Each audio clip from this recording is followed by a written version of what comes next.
In honor of Pinhead's release in Dead by Daylight and the legendary Doug Bradley's birthday, my buddy David and I are looking over every Hellraiser movie to give our thoughts on what the next entry in the series should look like.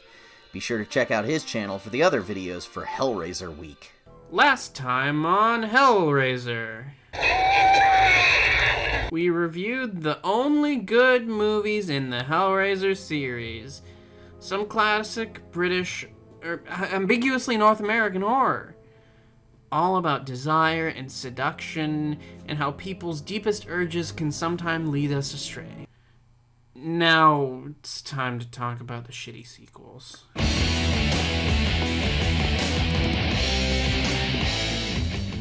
It's actually shocking how many sequels are in this series. But what's even more interesting is that they actually come in pairs. The two good ones, and then all the sequels fall into some kind of category. We've decided to list the franchise in 4 handy chapters from here on out, and each chapter will be split up on each channel. Hop back and forth this week to see each one. Hellraiser 3 and 4. There was an attempt. Bring that to me, boy! Hellraiser 3 and 4 were earnest attempts at a proper follow-up, and Clive Barker was still involved behind the scenes along with a few other producers of the original 2 movies. After the studio behind the original films closed, the rights were bought by real-life creepy sex demons, the Weinsteins. These 2 were the first to be released by Dimension Films instead of New World Pictures. It's interesting to watch these 2 because there are legitimately interesting ideas and story threads being used. While a few studio interference knives are poked through the box from time to time, Clive Barker's original idea for Hellraiser 3 was meant to follow up on Julia's character, the crazy murder lady from the first 2 movies.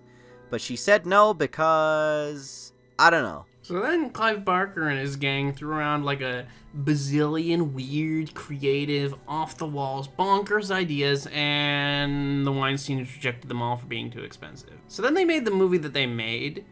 Because none of the original characters from the first 2 movies return, it's time for our first recurring trope of these shitty Hellraiser sequels. A random detective and or journalist investigating the stuff that we already know about from the previous movies. Yay!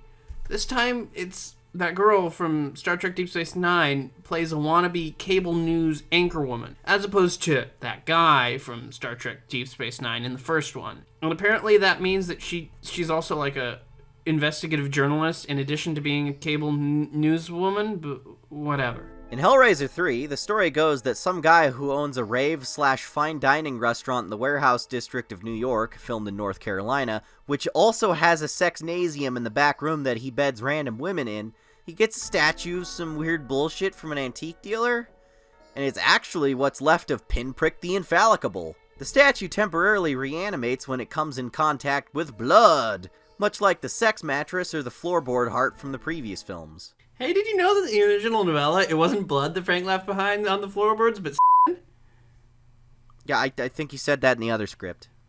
Yeah, I just like to mention it. Okay. So then Pinhead's silly face sticks out of the statue and tells the bar owner to keep feeding him murder so he can come back. Meanwhile, a cable news lady that's our main character investigates the events of the last movies / a trail of crimes, while getting weird dreams about the human half of Pinhead, Elliot. We discover that Pinhead's evil side was indeed stripped from nice guy Elliot in the previous movie, but now he worries that his dark side will continue to wreak havoc until they stop him. So he enlists a cable news reporter and her goth semi-girlfriend to defeat evil. Evil Pinhead grows his power and tries to replace his old Cenobites with new 90s designs, like Camera Head, CD Face, Cigarette Neck, the other Nightmare on Elm Street rejects. And there was some weird sacrilegious imagery which tried to be like edgy but was just kind of lame. Cool gore though. So all of this one wasn't that bad compared to what will come later. It's still just kind of boring. The mystery isn't interesting because if you've watched the previous films in the series, you already know it. And the main characters are likable, but they don't have any flaws or arcs. Pinhead, thankfully, acts like Pinhead. Believe me, the later films will screw that up. And he does have a couple of cool lines here and there. Jesus Christ! Not quite. So it ends with reporter girl number 1 battling Pinhead with Elliot. Elliot sacrifices himself by merging with Pinhead once again to rein him in from complete wanton destruction, and they go back to their killing is a fun weekend activity, not a full-time job vibe. And cable news lady, Gentle attacks. reporter girl number 1, buries the puzzle box in some concrete at the foundation of a building.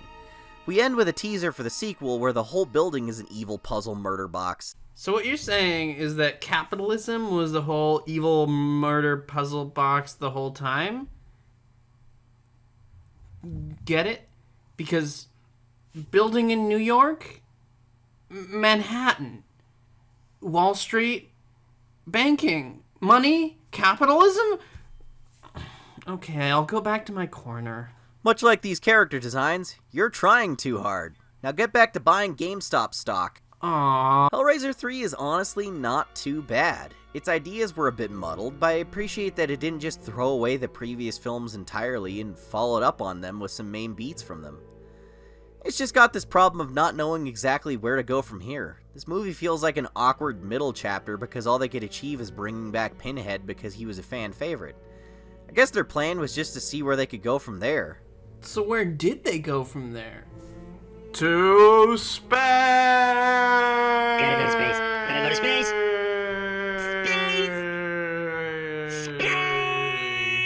That's right. Hellraiser did their Jason X in number 4. That's making Friday the 13th look reputable by comparison.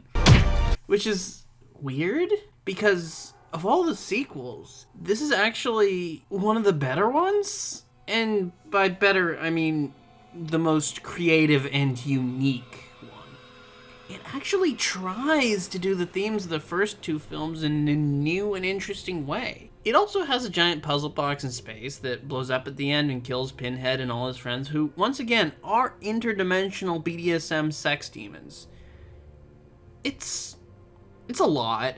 The story of this film spans like 400 years and tells the story of the original man who built the puzzle box and the curse it brings on all of his descendants from that point onward, including his great-great-great-great-grandson who built that silly-ass skyscraper at the end of the last one. And then the next guy after that a few centuries down the line who built a satellite to study the cube because he knew it'd be too dangerous to look over it on Earth. So there might have been a really interesting film in here at some point. The original director, Kevin Yeager, delivered a cut of the film to Miramax that ran 110 minutes. They weren't happy with it. They thought it was too slow. They thought certain character dynamics didn't work. So then a bunch of stuff was cut, a bunch of stuff was re-edited, and another director, Joe Chappelle, was brought in to reshoot even more stuff. So the finished film runs just 85 minutes. Now there is a more complete cut out there on YouTube based upon lost footage and like RuneScape video game animatics based on the original script. So if you're curious about that, check it out, because this version is just boring. So much was changed in post-production that original director Yeager demanded his name be taken off the production. Fun fact, this was one of the final uses of the infamous Alan Smithy credit. Some of the new Cenobite designs are actually halfway decent, like the twins or this skull cap effect. And this movie is like trying to do something? It gave a shit. What I found really interesting was the addition of the demon Angelica.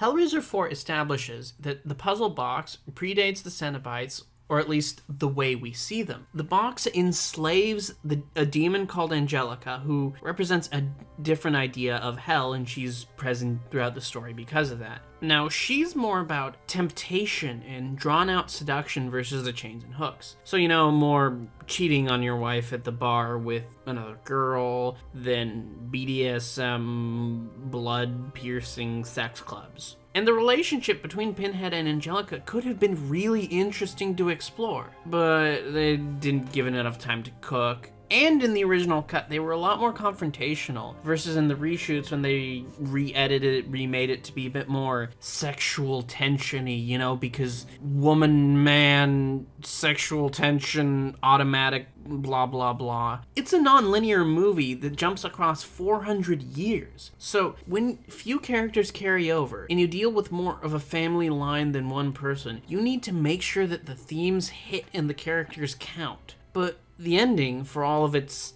giant satellite puzzle box explosions, is just kinda lame. One thing you can praise this film for is the sense of finality.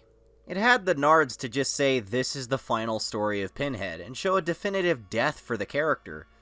However, that death is in like 200 years in space, so he's still got a lot of trouble to cause until then.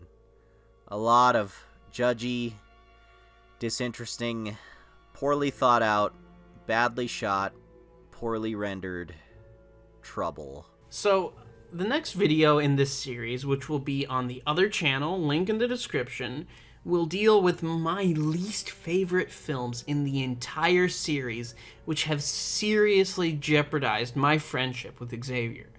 I still haven't forgiven him for exposing my eyeballs to these films.